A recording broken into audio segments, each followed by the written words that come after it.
Ya, Assalamualaikum warahmatullahi wabarakatuh. Ya, terima kasih Bapak Ibu yang sudah menyempatkan waktunya. Hari ini saya akan menjelaskan rancangan tindak lanjut atau RTL ini semacam tugas program PKG, yaitu pengembangan kompetensi guru khususnya pembelajaran PJOK. Nah, di sini saya akan menjelaskan rancangan tindak lanjut ini di kelompok belajar sekolah. Nah, biasanya kan kelompok belajar sekolah itu mengenai pembelajaran khususnya di sekolah. Nah, ini saya mengajukan perancangan ini khususnya pembelajaran PJOK. Nah, di samping itu PJOK itu kan ada keterampilan geraknya. Keterampilan gerak. Nah, kebetulan saya tidak mengambil keterampilan gerak karena merancangnya yaitu tentang pola hidup sehat. Nah, jadi ada kaitannya. Mungkin nanti ketercapaiannya tidak langsung, tapi nanti adanya di akhir ya. Nah, untuk perkenalan, yaitu saya sendiri Ardi Maulana sebagai guru PJOK. Kemudian kombelnya itu kebetulan di Cipeje Kulon namanya Ruang Kolaborasi SD 2 Negeri Cipeje Kulon. Nah, komponen rancangannya yang akan saya terapkan yaitu yang pertama judul program, yang kedua latar belakang, yang ketiga tujuan program, yang keempat capaian langkah dan hasil program, yang kelima yaitu struktur program dan mitra kombel, yang keenam yaitu kapasitas yang dimiliki, yang ketujuh rencana evaluasi, yang kedelapan yaitu tantangan.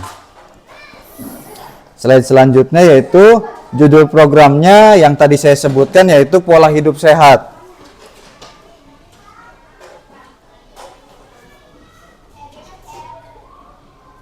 Pola hidup sehat. Ya, pola hidup sehat yaitu kaitannya sama dengan juga pembelajaran PJOK. Selain keterampilan gerak, siswa juga untuk dituntut untuk pola hidup sehat. Latar belakangnya yang saya pelajari yaitu kasus gagal ginjal akut pada anak meningkat. Orang tua diminta waspada. Untuk infonya saya sumbernya dari Kemenkes ya. Dari kasus di atas, kita selaku pengganti orang tua, peserta didik di sekolah harus mampu memberikan pemahaman dan penjelasan terkait makanan atau jajanan sekolah yang dapat merusak organ dalam tubuh mereka. Peserta didik diajak untuk menyampaikan pendapat dan ide mereka dalam memilih makanan yang dikonsumsi sehari-hari sehingga dapat mengatur pola sehat mereka sendiri. Nah, Bapak Ibu, kemarin ada kasus anak seperti kayak semacam keracunan makanan ya, seperti makanan yang Korea-Korea itu namanya apa sih? Latio atau apa namanya ya? Ya, itu sempat keracunan. Nah, permen juga. Nah, kebetulan di WHO itu khususnya ya, mengkonsumsi gula itu tidak boleh dari 20 gram sehari. Jadi ada batasannya. Jadi makanya kita sebagai orang tua kedua di sekolah yaitu selalu menghimbau kepada peserta didik kita agar selalu memilih makanan yang sehat ya. Segala sesuatunya kita harus mencegah yang namanya anak supaya tidak terkena segala macam penyakit. Nah, untuk itu saya akan slide selanjutnya tujuan program, yaitu adapun tujuan dari program ini adalah sebagai berikut, yaitu peserta didik mampu memahami jenis makanan yang berbahaya untuk tubuhnya. Peserta didik mengetahui dampak buruk dari makanan yang sering dikonsumsi sehari-hari. Ya, jadi kayak semacam misalkan di warung nih, anak-anak kita harus dipantau. Misalkan pagi sarapannya apa, minumannya apa. Biasanya kalau anak pagi-pagi makanannya pedas, pedas, terus minumannya tiba-tiba langsung es. Esnya es yang kemasan tuh, yang diseduh. Ya, kalau bisa janganlah gitu. Untuk makanan sehari-harinya peserta didik mengaplikasikan pola sehat di sekolah dan di lingkungan. Jadi tidak hanya di sekolah, tapi di lingkungannya juga, di sekolah, di rumah, terus sehari-harinya lah, ibaratnya pasti kan kebanyakannya di rumah. Jadi kalau misalkan kita di sekolah kan hanya memantau ketika pas di sekolahnya saja. Jadi misalkan di lingkungannya kita juga harus nanti berkolaborasi dengan orang tua murid. Ya. Untuk capaian dan langkah hasil program, yaitu capaian programnya peserta didik dapat merubah pola hidup sehat mereka menjadi lebih baik sehingga meminimalisir jenis penyakit yang tidak seharusnya dapatkan pada usia mereka. Nah, tadi saya sudah menjelaskan banyak sekarang anak-anak usia sekolah dasar ya, dari mulai kelas paling rendah itu saya pernah dengar kelas 2 SD sudah menjadi penyakit ginjalnya sudah kategori akut, berarti cuci darahnya seminggu 2 kali. Nah, itu sangat berarti menjadi pukulan buat kita ya.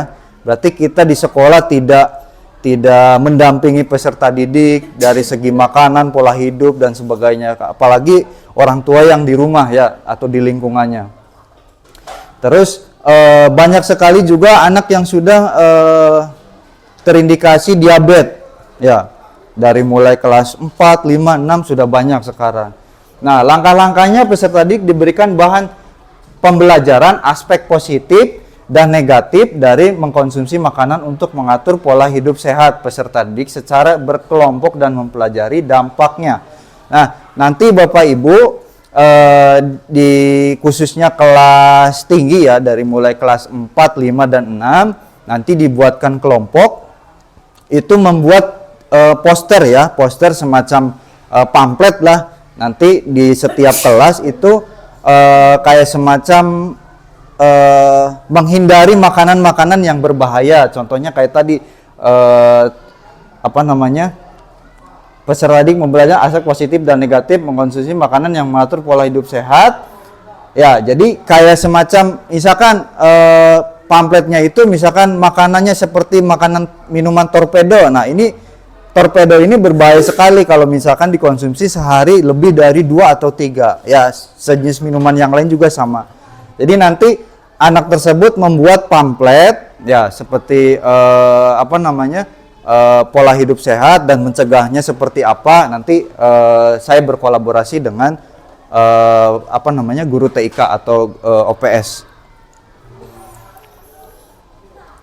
Dari mengkonsumsi makanan sehari-hari menyebabkan penyakit, peserta didik dapat mengimplementasikan dari pembelajaran tersebut di sekolah dan lingkungannya. Tadi saya sudah menjelaskan, jadi nanti anak tersebut dibekali yang namanya pola hidup sehat seperti apa, seperti misalkan di sekolah maupun di lingkungan, nanti bisa disebarkan kesehatannya di lingkungannya maupun di sekolah, seperti itu. Untuk hasil program mungkin tidak langsung sekarang ya, karena yang namanya pola hidup sehat itu harus konsisten.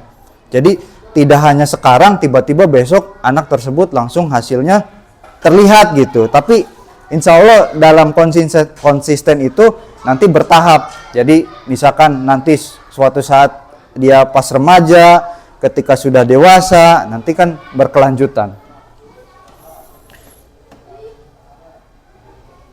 Untuk struktur program yaitu yang pertama dari tingkat paling atas yaitu pola hidup sehat. Untuk inisiasi merencanakan program pola hidup sehat, yaitu tadi merencanakan dulu. Sebelum merencanakan yaitu setelah merencanakan yaitu mengimplementasikan, menerapkan pola hidup sehat. Setelah direncanakan tadi langsung menerapkan pola hidup sehat. Terus berkelanjutan pembiasaan pola hidup sehat yang tadi saya sudah jelaskan. Jadi tidak hasilnya tuh tidak langsung sekarang, jadi berkelanjutan. Asal siswa tersebut konsisten untuk menjaga pola hidup sehat. Untuk mitra kombelnya yaitu guru PJOK, di sini saya sendiri.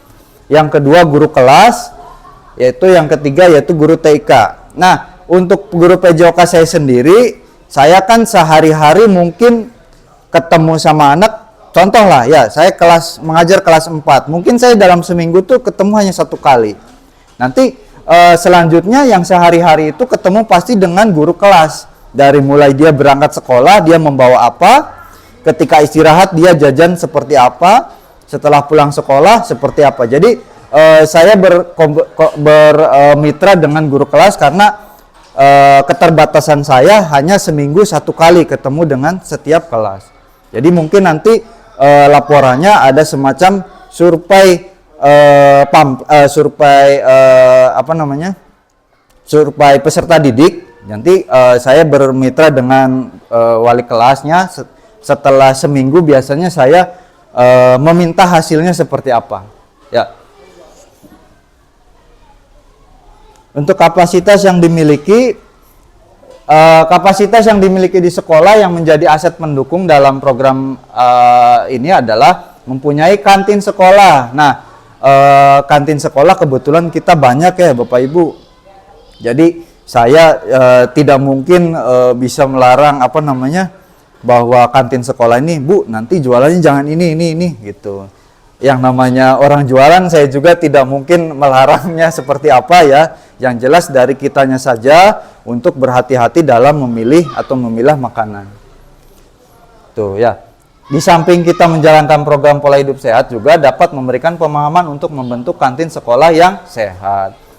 Dimulai dari tempat mereka berjualan, produk yang mereka dagangkan. Di samping itu aset sosial yang ada di sekolah adalah sekitar hampir 70% kedua orang tua dari peserta di sekolah merupakan seorang pekerja, yang dalam hal ini kami kembangkan untuk membawa bekal makanan dari rumah dengan kandungan gizi yang baik. Jadi Bapak Ibu, kebetulan sekolah kita menerapkan pola hidup sehat juga, terutama dari tidak menggunakan berbahan dasar plastik ya, maksudnya karena memperbanyak sampah plastik nantinya. Jadi siswa dibekali membawa makanan dari mulai membawa tepak, minum dari tumbler ya seperti itu. Untuk rencana evaluasi, yaitu program ini akan melibatkan guru kelas yang tadi saya jelaskan, yaitu saya bermitra dengan guru kelas dan guru TIK. Akan mengontrol setiap hari jajanan atau bekal makanan yang dimakan oleh peserta didik. Nah, jadi kayak semacam tadi sudah dijelaskan. Jadi nanti guru kelas itu yang tahu kesehariannya seperti apa. Jadi kelemahan guru olahraga hanya terbatas ya, seminggu cuma 1 kali. Nah, dalam rencana evaluasi nanti ini guru kelas akan terlibat dalam melakukan tanya jawab terkait bekal makanan atau makanan yang dikonsumsi. Kemudian wali kelas melaporkan kepada penyelenggara, yaitu penyelenggara saya sendiri ya. Kemudian wali kelas melaporkan semacam program sebagai catatan. Jadi nanti wali kelas ketika masuk kelas, anak ketika membawa makanan ditanya dulu. Jadi dikasih namanya survei kejujuran. Jadi anak sekarang bawa makanannya apa gitu. Misalkan, Bu, saya membawa makanan telur ceplok atau apa gitu. Ya udah, berarti di surveinya ditulis hari ini dia membawa makanan telur ceplok misalkan gitu. Ya. Dan di akhir nantinya tim program akan membuat survei kepada peserta didik, orang tua mengenai makanan konsumsi sehari-hari.